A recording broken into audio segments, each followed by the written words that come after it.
Welcome back to the Maximum Lawyer Podcast. I'm Jim Hacking. And I'm Tyson Mutrix. What's up, Jimmy? Oh, Tyson, I'm really excited about our guest today. This harkens back to our old Infusionsoft days. We were in Icon at their conference in Phoenix, and I heard a great presentation by a guy from Great Britain named James Ashford. James was speaking our language. He advises and coaches and suggests ways to improve for people in the accountancy business in Great Britain.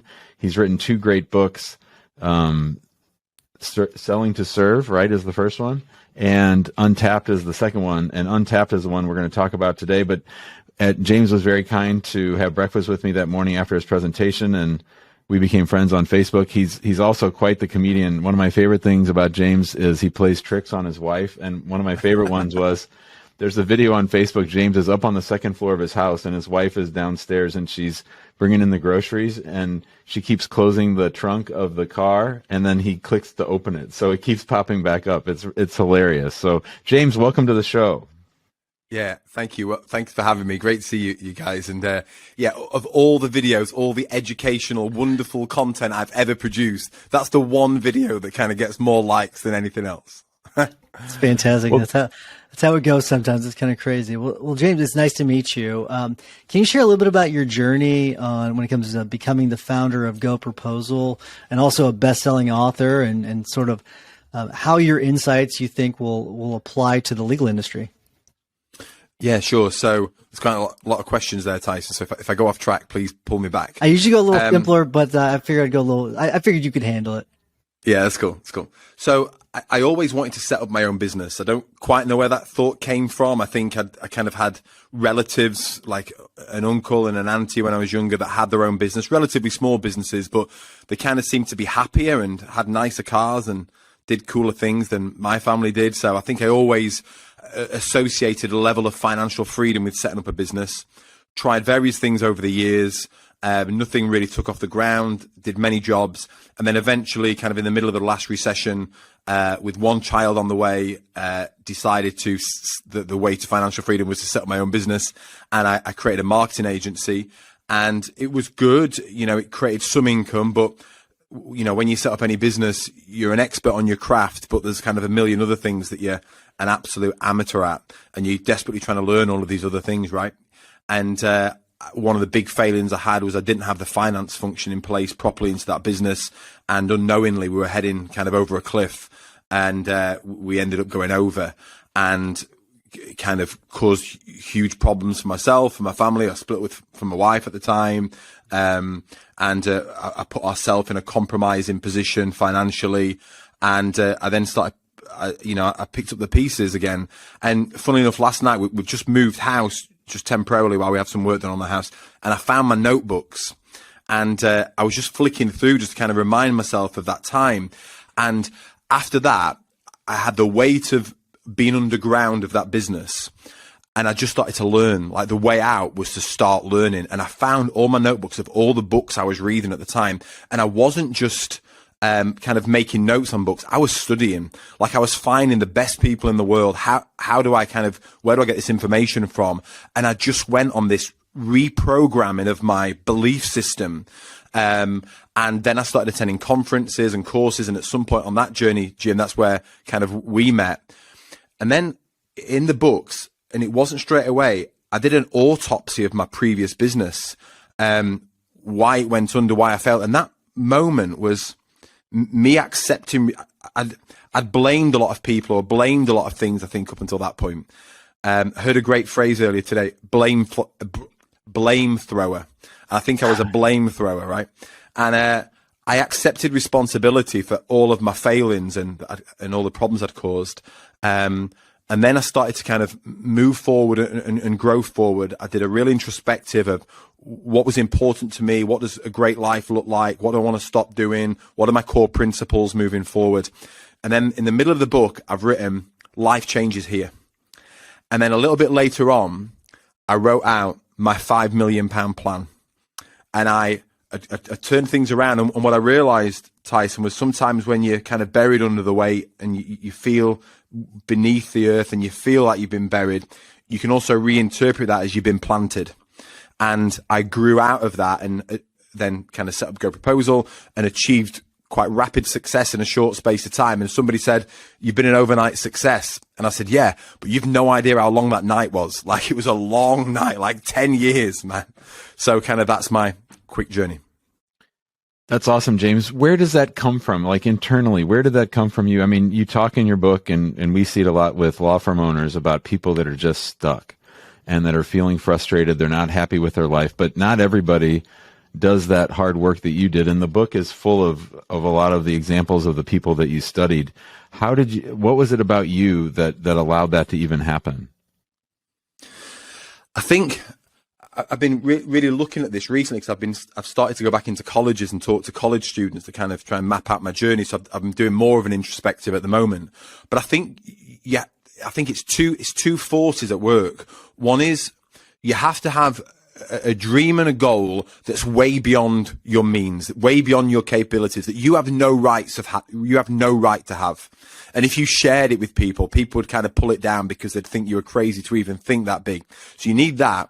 And then the other component that you need is a complete sense of inadequacy and feeling that you're no good and that you need to do better. And it's kind of those two forces at work, this huge dream that you're heading towards, and this thing that's pushing you as well, which is, I need to do better, I need to do more. And I think it was those two things in place. But what I'd lacked, I think, Jim, up until that point, was I lacked focus. And I remember meeting this guy at the time, and he said, which is kind of one of the sparks for Go Proposal, and he said, "I don't know how you're not a millionaire yet." And I'm like, "I know, it's doing my head in as well." He said, "You're either," can I swear on this podcast? Can we swear? Yeah. I said, "Cool." He said, "You're either full of shit and I've just not spotted it yet, or you've just not stuck to one thing for long enough." And I said, "I hope it's that." And he said, "I'll help you to stick to it." And that was it. So I want to back up a little bit when you were talking about your story when it comes to when things were sort of falling apart, right? And it was right before your rebirth. And so what was going on? What were the things that you were doing? Because I think this is a really valuable lesson for law firm owners, like to sort of get back on course. So what were the things that you were doing in your business and your life that were derailing you? Yeah, so I had this vision of what a business should be, and you have this vision of what success looks like because you've watched Dragon's Den or in the US Shark Tank, and you've watched The Apprentice, and you've read, Richard Branson's book and whatever, various books, right? So you have this vision, and then you get into the business, and you don't actually have a business, you have a job very often, because you don't have the systems in place. You don't have the right people. You don't know how to recruit the right people. You don't know how to delegate properly. You get in their way. You don't know how to allow people to flourish. All of these failings that you have to learn. And so you have a job, a tough job, and it's not this thing that you thought it was going to be. And so I started to look elsewhere and started to spread myself quite thinly. And so I thought, well, this isn't the business that I thought it was going to be. So maybe it's over here, or maybe it's with this venture and this idea. So I had kind of multiple things going on. But what I was doing, I was spreading my resource really, really thinly, placing lots of bets. But they were kind of, the bets were too thin, and they just were never going to pay off. I didn't have a grasp of the finances. I didn't invest enough into that finance function. I didn't understand enough about marketing. If you're unable, this causes so many problems in business. If you're unable to attract your dream customers and to get them in and to command a high fee, that causes nearly every other problem downwind of that, right? Because let's say you go speak to a firm, law firm, accounting firm, whatever. What's your biggest challenge? I can't get the right staff. You just can't get them. I can't get them anywhere. It's like, you can if you can afford to pay them enough. So why can't you afford to pay them enough? Because you're not charging high enough fees. You're not attracting enough of your dream customers. You're doing too much work for free. And so what I'm interested in is, how do you trace those issues back? Because very often you're dealing with the surface issues, Tyson, all the time. Everyone's trying to deal with the surface issues because they're not aware of the core issues. What my studies took me into is, what are the core issues? What connects all businesses? What drives all businesses? What's the purpose of every single business, and how do you achieve that? And that was the bit that was missing. So I want to switch to the book now, because this is a nice segue right into the book, because this is certainly a main theme of Untapped. And so I have a slightly unusual way of doing books. So I get the audio version and the Kindle version. I listen and I outline the Kindle itself. And James's audio version is fun because he does it himself, and he does, like Gary Vee does, these little asides. So he'll be reading, and then he'll tell a little side story, and then he'll come back. So I recommend getting both. But in that point that you were talking about the fundamental problem with most law firms or accountancy firms is that they aren't charging enough is so key. And you said in the book there are only 3 ways you can improve your profit margin, which is to reduce overheads, improve efficiencies, or increase prices. And you talked about how people often focus on reducing overheads and how that really comes from a scarcity mindset. Can you talk about that, James? Yeah, sure. So the primary function of any business is to make money. And we've all read, or perhaps we've all read Simon Sinek's Start With Why. And that's beautiful, right? I want to change the world. I want to, improve employment in my area. I want to reduce homelessness, whatever it is that you want to do, your reason why, it's beautiful. That's going to get you out of bed in the morning. But the primary function of the business is to make money, because without that, you can't do any of those things that you want to do.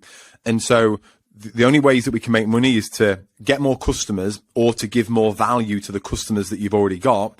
And then beyond that, the way to keep more of that money is to improve your profit margin, which, as you just outlined there, Jim, is those 3 areas there. And what people do is they become fearful.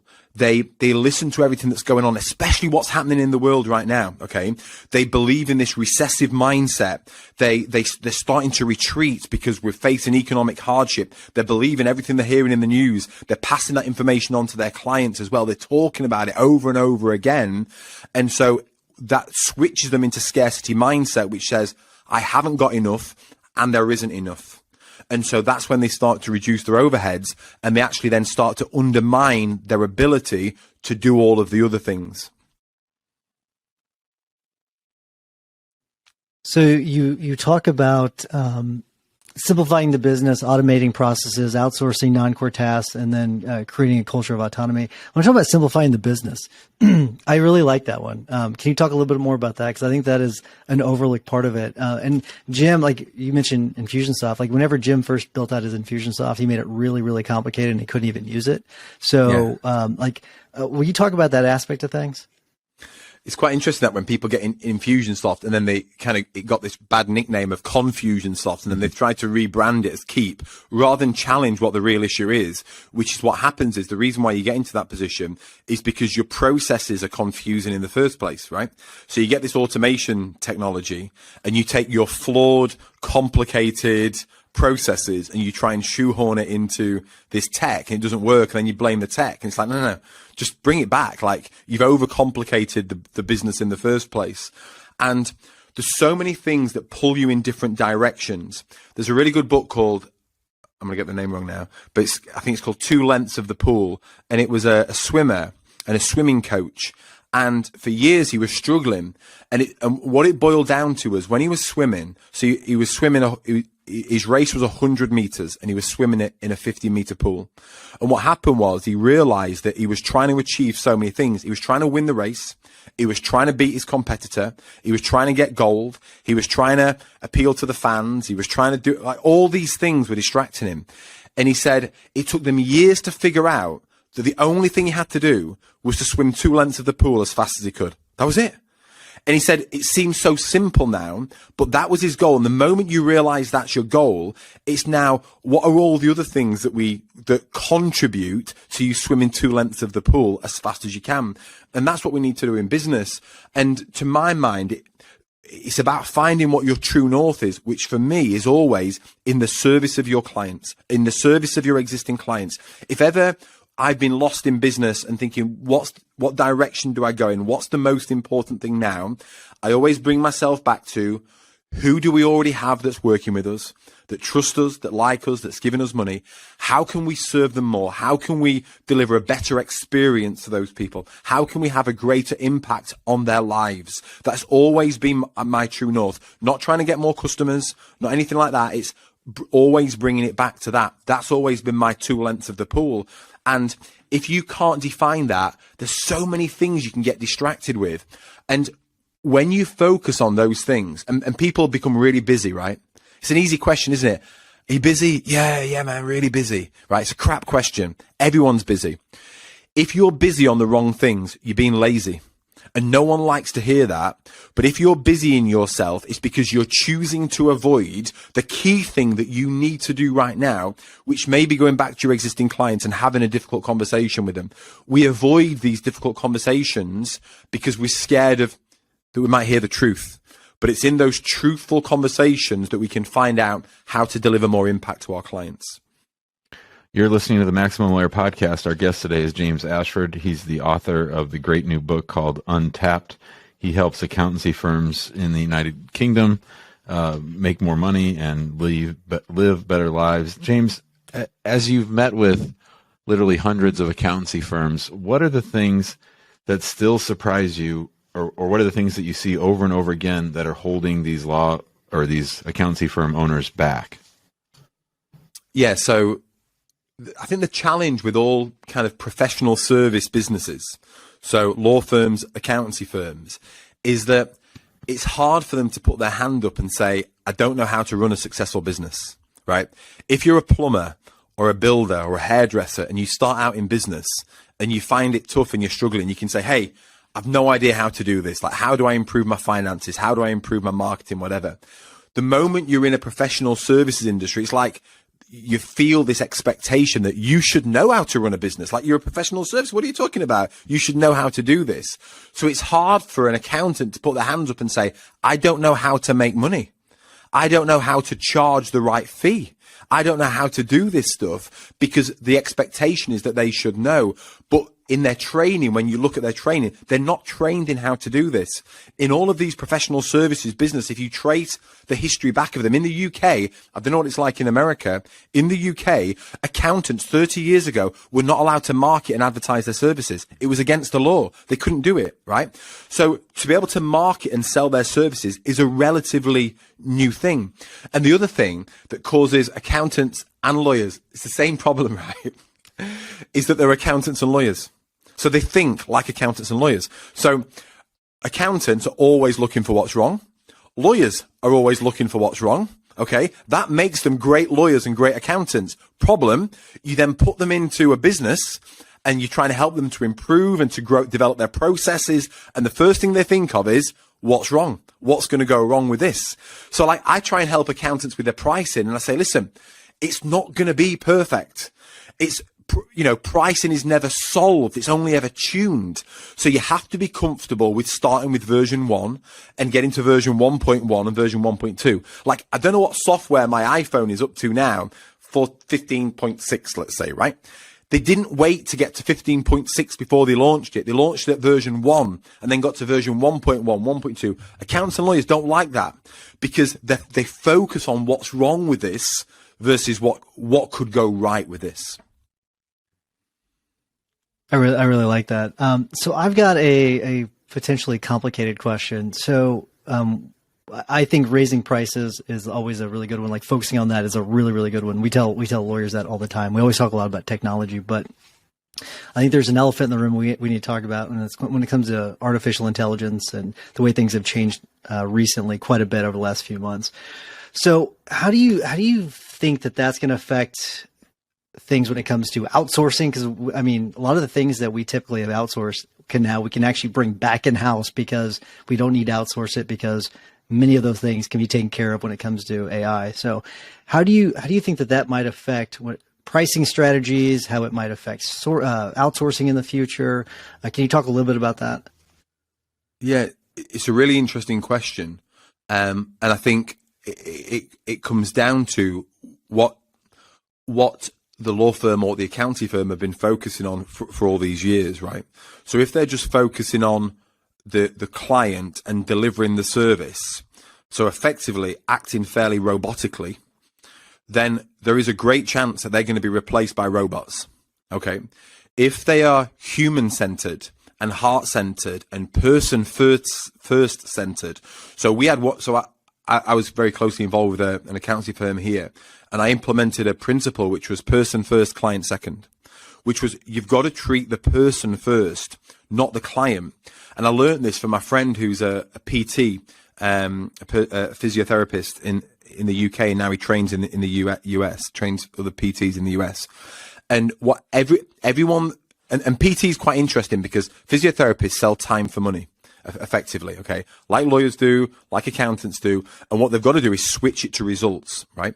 So what happens is if you've got a bad back, you ring your physio up and they all ask you the same question. Hey, Tyson, how long have you had the back pain? Whereabouts it hurt? What type of pain is it? What makes it worse, etc., right? They're treating the patient. They're not treating the person. The way the conversation should go is, hey, Tyson, before we get on to your back, can you tell me what this back pain is preventing you from doing? Well, I used to go running. I used to do CrossFit. I like gardening. I'm a tango dancer, etc. Okay. So you're looking to kind of get back tango dancing and okay. That's what you're trying to do. Now, let's talk about your back and the pain that's preventing you from doing that. It's person first, client second. What lawyers and accountants typically do, and physiotherapists, is they want to get it back to their skill set. They want to get it back to where they feel comfortable because they're fearful of talking to people as humans. So when I first started working with this accountancy firm, what I said is, look, you're talking about bookkeeping services. You're talking about management accounts and annual accounts. I don't give a shit about any of that. I want to move closer to my children's school so they can play with their friends. I want my wife to leave her job because she's got a really tough gig. And I want to be able to take my kids to and from school every day. And if you don't know that because you've not had that conversation with me, there is no way you can be giving the most value to me that you possibly can. And professional services are all guilty of it. And now what's happening is Chat GPT and all of these and AI is exposing the fact that people have been able to operate at a low level for so long. That's what it's exposing. It's not threatening the industry. It's going to shake the industry up and allow those human-centered firms to absolutely crush it moving forward. All right. Now, that's an awesome answer and great advice. And I want to get to the heart of the book, which is about raising fees. And James, I want you to know that the book had a profound effect on me. We've now built out a system so that every quarter we are raising our fees every quarter. That's great. And we're going to use it sort of across the board. So marketing will be able to use it. Intake will use it because they'll have a deadline coming up, and then it's going to help our cash flow. And I think we waited too long to raise our fees. So the book couldn't have come at a better time for me personally. But talk to us about the mindset that you see with people when they're resistant to raising their fees, and then sort of what of that turns out to be bullshit in their head versus things that are real, and then the successes that they see. Your book is full of success story after success story of people who listen to you, who use GoProposal, who increase their fees and sort of really turned their companies that had been struggling around. Yeah. So if I just give a bit of background where it came from, it was just kind of after COVID. So kind of, again, economic uncertainty, and accountants like lawyers were looking to reduce their fees, and GoProposal is a piece of software that enables firms to, sell their services more profitably. And we have a very active community, and someone in there, kind of our standard level fee of our product is £120 a month. And then we have a lower level at £60 a month, but you're restricted to how many proposals you can get out the door. And somebody was having a go in the community saying, I shouldn't, I don't have to pay that extra £60 a month to be able to, send out more proposals. And I got really annoyed. I'm like, what are you talking about? Like, you only have to kind of increase the fee of 3 clients and you've covered the cost. Why are you even thinking in this way? And I got really annoyed. And then I stopped myself and I thought, hang on a minute. I've not done enough to help these people to switch from scarcity thinking and get into an abundant mindset, to believe that there is enough and that you can get more and that you deserve more. So I said, look, I'll tell you what, I'll take 50 firms. And if you make 20% profit margin, if I can help you to increase your fees from existing clients by £300 a month, that will cover the cost of the increase for life of the product. Do you all agree? So I took these 50 firms, and within 30 days, I'd increased their collective revenue by over £500,000, right? So that's an average of £830 increase in fees. From existing clients, doing nothing weird, no crazy sales technique, just straightforward, logical conversations. I thought I'd fluked it. I thought maybe I've got just 50 random firms that happen to be on the precipice of growing their fees anyway. So I took another 50 firms and I repeated the process with them a month later. Again, 30 days, they all increased their fees by over £500,000. And all I did was I just went back through my journey in terms of what I had done to get my mindset in the right place. And what we want, Jim, is we want to improve the results we're getting in our life. That's ultimately what we're trying to do. We want to improve these results.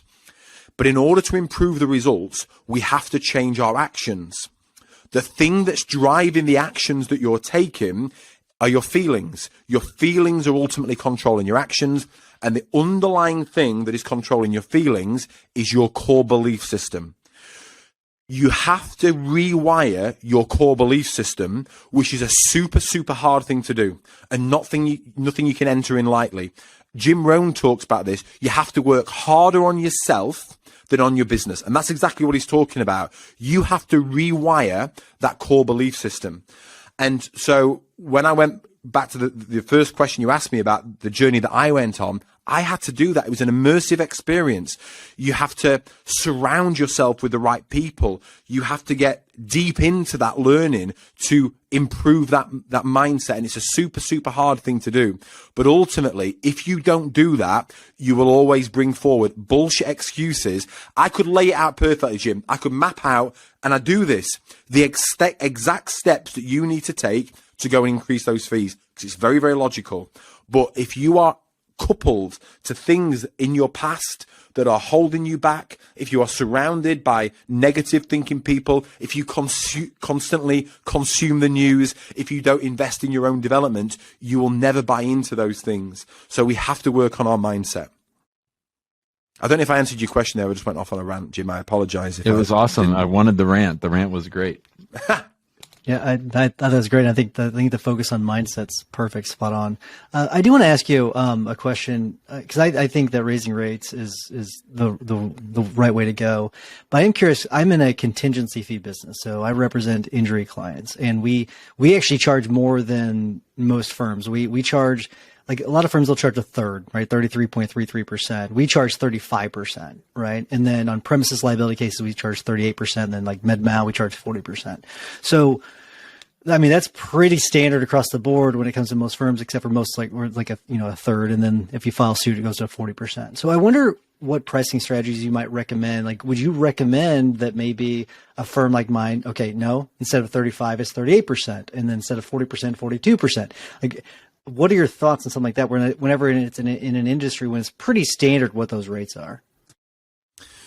Yeah, you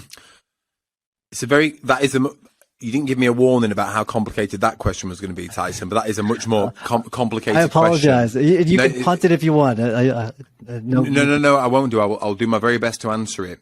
The only way you know the most you can charge for something is what Jim was talking about before, which is to keep increasing your prices and see at which point people stop paying it. That is the only actual way you can do it. What most people do is they look towards their competitor and they think, like you brought some thinking there, Tyson, which is the fact that you said the word, that's a standard pricing. Therefore, you now think that you have to conform to that standard pricing.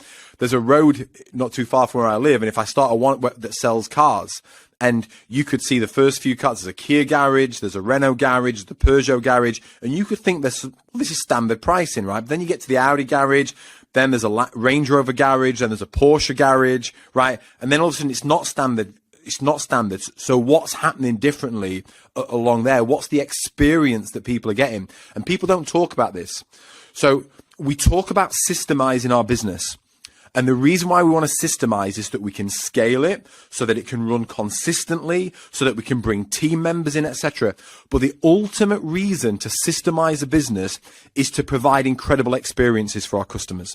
And the moment you start to move into experiences, that's when prices can really start to go up. But here's the irony of it all. You can't get into experiences until you charge enough to allow you to be able to deliver a level of service that your clients actually want to pay for, right? So you have to unravel that. There's a hotel near here that we go to a couple of hours away from where I live. It's the #1 hotel in the UK. Got voted last year. You turn up there, you get greeted at the gate. They take your name. You drive down a crunchy drive. You get there. They get a car. Mr. Ashford, they know who you are because the people at the gate have already rang down to say that Mr. Ashford's arrived. They take you out. That you hand them your keys, leave your case in the car. There's a champagne reception waiting for you. Like, the experience is incredible. Like, what you pay for a night there is ridiculous. So you can say, well, what's the standard fee of a hotel room? There isn't a standard fee the moment you start to get into providing incredible experiences, because the experiences you provide will change the way that your clients are made to feel. And your clients will remember how you made them feel long after they've forgotten what you've done for them. All right, so I had another question, but I remembered when you were just talking right now, James, my absolute favorite story from the book, and I think it'd be a great way for us to end. And that is when procrastinating James Ashford waited till the last minute to make his Valentine's Day reservation at the restaurant. If you could tell that story, I think it'd be a great way for us to wrap up, because to me, it demonstrates something we talk about here a lot based on our friend Jason Selk, relentless solution focus. You just focus on finding a solution, and I can't think of a story that fits that better than that Valentine's Day story. That's cool. Thank you. Yeah. So it brings a lot of things in this. It's about being resourceful. Most people will blame resources or lack of resources as to why they can't achieve what they want to achieve. But you've got to be resourceful, and you've got to be unreasonable, and you've got to be relentless. And I think one thing that I've always been very good at, Jim, is thinking, this is the outcome that I'm going to achieve by this date, and I'm going to find a way. That's my first reaction is, I'm going to find a way. And if I can't find a way, I'm going to make a way. And if I can't make a way, I'm going to get people around me who can help me to make a way. But either way, I'm coming through it, over it, up it, or around it. And you have to have that mindset in business. So the story you're telling is, I live in a small town. There's not a lot of very good restaurants, but there was one really cool restaurant called the Rum Rooms. And they'd started serving some great food, and they'd become quite renowned in the town. And it was Valentine's Day. It was Valentine's Day on the Saturday. It was now the Wednesday, and my wife had said, "Oh, have you booked the Rum Rooms yet?" And I said, "No." She said, "I'll sort it." So she rang the guy. He's called Ian, and she had it on loudspeaker, and she said, "Hi, I want to book a table for Saturday for Valentine's Day." And I could just hear him laughing on the phone, and I'm thinking, this is not a good sign at all. He's like, "We've been booked up since last year. Like, you've got no, I'm really sorry. Like, come and see us later." So she came off the phone, gave me a bit of a rollicking, and I said, I'll sort it. So it now got to Friday, and I realized I'd not sorted it, and I was sat in a shopping mall car park. So I rang up and I said, "Hey, you spoke to my wife on Wednesday. I just wondered if kind of any tables had come free, had any cancellations." He said, he said, "I'm really sorry. We just have no room at all. We're fully booked." And I said, "Okay." I said, "Can I just ask, what is it an issue of? Like, is it an issue of tables? Because we have a small table. We could arrive early. I could bring a couple of chairs. We could squeeze it in upstairs." He said, No. He says, it's a really small restaurant upstairs. There isn't the room. I said, "Okay." I said, "Well, what about downstairs?" He said, "Well, that's the bar area." I said, "Yeah, I know that, but I mean, you can fit us in somewhere. We can just sit in the corner. It's cool." He said, "No, it's for drinking only. That's an even smaller area." I said, "All right." I said, "You've got a courtyard out back." I said, "Is there any chance we could sit out there?" He said, "It's February. It's freezing." I said, "Okay, is there any way you could make it warmer out there?" He said, "Well, I guess I could put a fire basket outside or something like that." He said, "But it's cold." Sorry, he said, "It's dark." I said, "Okay, could you make it lighter?" He said, "Well, we've got some fairy lights in the back and we could hang those and stuff." I said, "Brilliant. What time could we have the table for?" And he said, "Come at 8:30 and I'll have it all set up for you." Right? So I came off the phone. I rang Becky. I said, "Right, we've got a table booked at the Rum Rooms Saturday night." She said, "How did you book that?" I said, "I can't tell you. I've just sorted it." I thought, if I tell her we're sitting outside, it's game over, right? So anyway, we turned up. He greeted us. He took us out back. And there's this huge courtyard, and right in the middle of it, there was a fire basket, fire going, fairy lights all around, fur blankets, the candles in the middle. It was exquisite. It was like some celebrities had turned up. Like, people were coming out and saying, "Who are you? Like, how have you managed to get this table?" I'm like, "Oh, I'm a big deal," right? Anyway, so we had the meal. My wife loved it. And then, so it was a great story, right? And what I think about that is, many other people have rang that restaurant. I was the only person that got that table because I was committed to my goal. I wasn't afraid of my feelings. I wasn't afraid of feeling embarrassed. I wasn't afraid of being rejected. I was committed to that goal. 3 months later, went back to the restaurant. The guy greeted us there. He recognized me. He said, let me show you out here. He took us out back. He'd built an outside eating area with 5 tables. He'd increased the covers of that restaurant by 50% with that restaurant, with the tables. A year later, went back for my niece's birthday. Went back. He says, you've got to come and see this now. He's got an outdoor bar outside. He's got a stage area. There were performers. He's double the size of his dining area. And I like to think that I was the person that sparked that off because I was unreasonable. There's a great quote by George Bernard Shaw, which is, the reasonable man will adapt himself to the world. The unreasonable man will attempt to adapt the world to himself. Therefore, all progress is dependent upon the unreasonable man. That's great. That is absolutely wonderful. So, very powerful too. A great story and an amazing quote. That's great. So thanks so much, James. All right. I even feel bad wrapping it up now. I just want to keep going. That's so wonderful. But we do need to be respectful of your time. So before I wrap things up, I do want to remind everyone that to join us in the big Facebook group. If you want more information on Maximum Lawyer, search Maximum Lawyer in Facebook. And if you want a more high-level conversation, go to maxlawguild.com. We'd love to have you there. A lot of great information being shared there. A lot of high-level expertise being shared. And then while you're listening to the rest of this episode, hearing our tips and our hacks of the week, if you'll give us a 5-star review, we will greatly appreciate it. Jimmy, what's your hack of the week? So I have many reasons to think that I have undiagnosed ADHD, but one of them is my hack of the day, which is that I pick an anthem of the day. I usually pick a song on the way to work, and then I listen to that same song all day. I can't usually listen to music with words on it when I'm working, but if it's the same song over and over, for some reason that just really helps me focus. And I think it's something people might try, is just picking a song. It can be a song that gets you pumped up, and for me it usually is. And that's something that's really helped settle my mind down and help me focus when I'm working. I like that. Yeah, I know you've mentioned that before, that you like to listen to songs over and over again. I think it's kind of crazy, but that's cool.